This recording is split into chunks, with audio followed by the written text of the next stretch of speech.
Ang ganitong pendant natin ay for men, 24K Korean gold na bibenta at nasasangla with authentication card. Ang nasa video ay 18.75 grams at napakamabenta nito sa ating mga kalalakihan dahil magandang kanyang style. Ang ganitong pendant ay pwede rin sa 7.5 grams or 11.25 grams lang. Pero kung gusto mo na mas malaki pa rito sa 18.75 grams, pwede tayo sa 37.5 grams.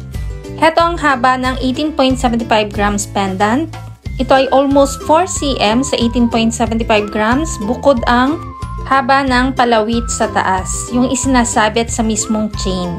At ganito naman ang itsura ng 18.75 grams pagsuot. Partneran mo na lang siya ng kahit anong design ng chain. Ang lahat ng 24K Korean gold natin ay pwede sa cash, 2 gifts, or ilang months layaway, depende kung saan ka komportable. Ang rate ng gold ay nagbabago every day kaya hindi natin nilalagay ang price sa video.